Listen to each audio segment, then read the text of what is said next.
Meron po ditong katanungan dahil inilabas po ng tagapagsalita ng Philippine National Police na nasa 60,000 lamang daw po ang lahat ng nakiisa sa pagbati po ng ating former president. Nagkamali lang siguro ng sulat kasi ang ibig niya sabihin 60 milyon sa buong mundo at sa Pilipinas ang nagsama-sama at nagtipon sa pagdiriwang kay Pangulong Duterte sa kanyang ika-80 na kaarawan at nanindigan para sa bayan at sinalungat ang ginawang pagmaltrato sa kanya, ang ginawang iligal na pag-aresto sa kanya, iligal na pagdetini sa kanya, iligal na pagkidnap at lalong-lalo na ang pagsuko ng pamahalaan ng soberentiya ng bansa.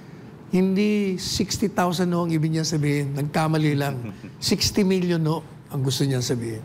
Ayan, 60 million po. Ayan, mga kababayan, napakalinaw dahil sa Davao pa lang, crowd pa lang, attorney, ay parang di na mahulugang karayom.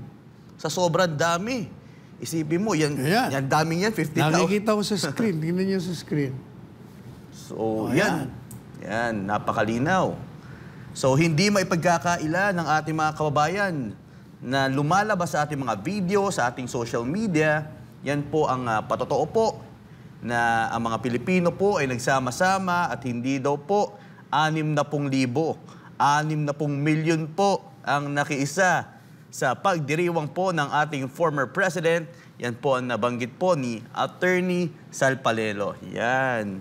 At alam mo, Frank, hindi lang sa Davao, alam nyo, marami hong nagpadala sa akin ng video sa iba't ibang lugar. Sa LA, sa Ireland, sa Dubai.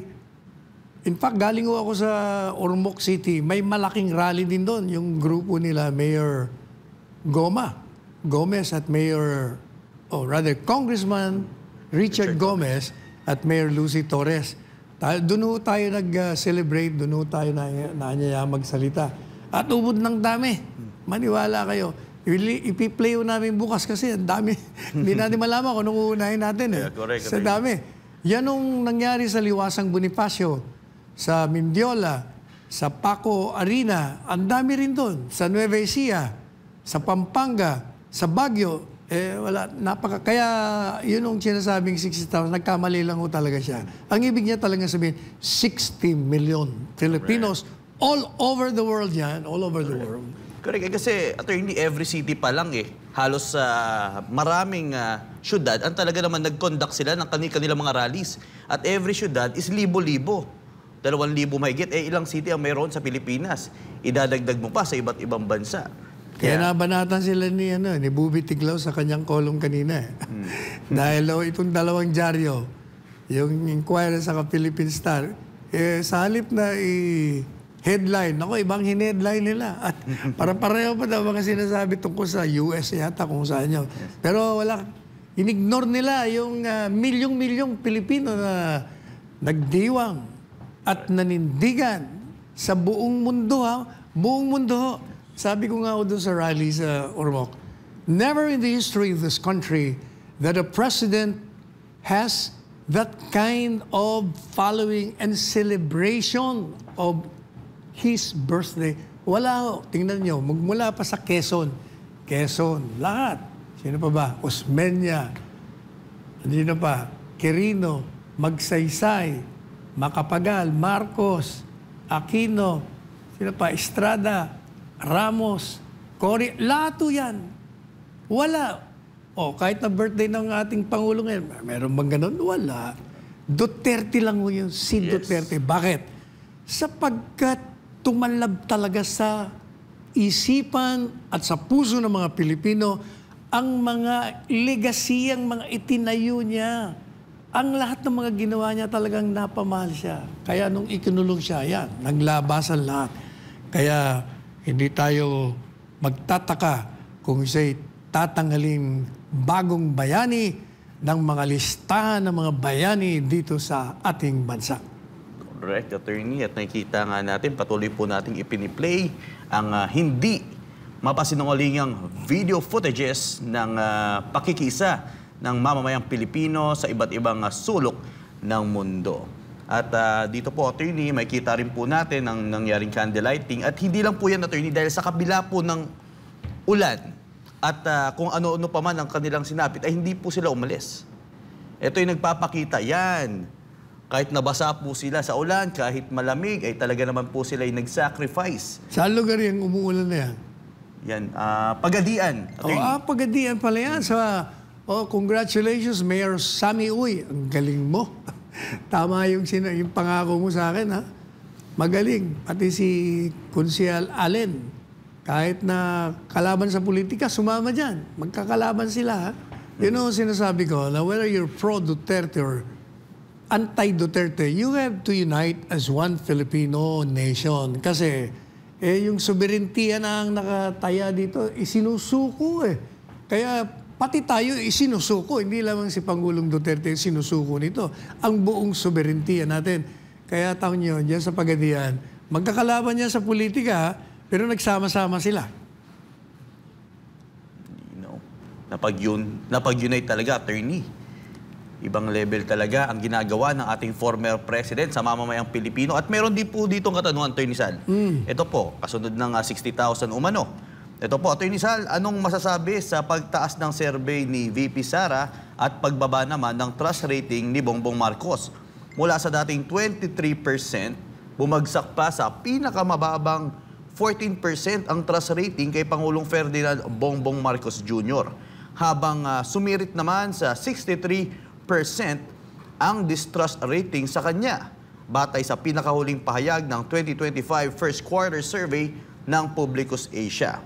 Samantala, si Vice President Sara Duterte na nakitaan ng pag-akyat ng trust rating na mula sa dating 31% ay naging 39% sa pinakahuling survey. Ano po masasabi niyo po dito, Attorney Sal? Yan pong ginawang survey ng Publicus kung saan ay bumagsak ang rating ng Pangulong Marcos Jr.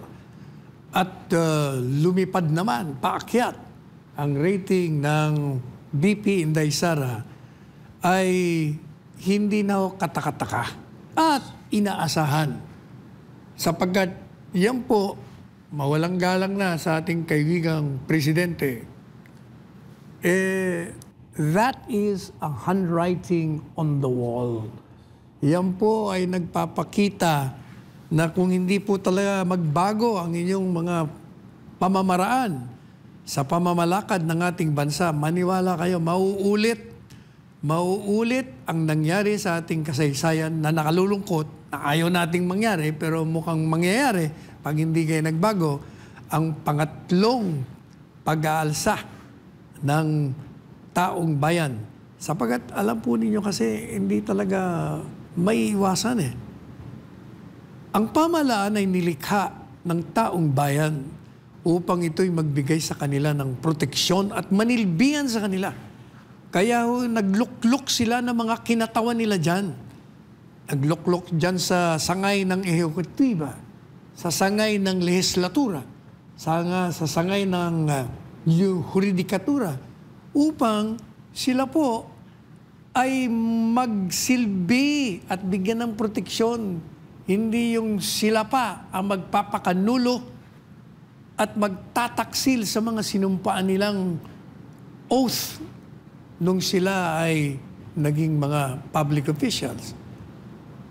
Alam po ninyo, palagi nating sinasabi, nung nagkaroon ng EDSA 1, nagkaroon ng EDSA 2, bumagsak ang ekonomiya natin. Huwag na nating ulitin yan. Kaya we're addressing the people in the government, especially the hierarchy, those who wield political power. Huwag na po kayong maghintay na magkakaroon pa ng 3 EDSA, 3. Tayo'y magkapit-bisig bilang mga Pilipino. Magpatawaran tayo. Kalimutan muna natin ang politika. Para umakyat na ho tayo. Hindi pwedeng palagi tayo nakalugmok. Palagi tayo nagpapalit ng pamahalaan. Walang nangyayari. Palit tayo ng palit. Pag ibang naupo, sinisiraan yung dating nakaupo. Ay wala ko talagang mangyayari sa atin. Ang nakikinabang lang ay yung mga nandyan. na humawak ng kapangyarihan, ginagamit ang kapangyarihan nila upang sila'y makinabang ng makinabang at manatili sa kapangyarihan. Attorney, at minsan nga po, Attorney, ay nabanggit po ninyo sa programang ito ay patungkol sa chain of command na nabanggit nyo po na isa sa kapamaraanan para makiisa ang backbone po ng ating gobyerno, which is the Armed Force of the Philippines and security sector, is kinakailangan po nila makita ang power ng masa. Yung dami ng masa nang sa gayon po ay may posibilidad na makiisa dahil ang sinusunod po nila ay ang konstitusyon, which is ang boses po ng bayan. Ano po ba yung mga bagay na para mabigyan linaw o sapat na kapamaraanan para makita po natin na mag-rule po ang gusto ng tao sa bansa? Kaya paulit-ulit ko sinasabi sa programang ito, kahit mga nakaraang taon pa, ang Armed Forces of the Philippines ay itinakdang protektor ng sambayanang Pilipino. At siyang sandatang lakas, nakalulungkot mang sabihin, yung kanilang training, iba. Ang training nila ay follow the chain of command. So kahit na illegal ang utos ng nasa taas, pinatutupad ng nasa baba.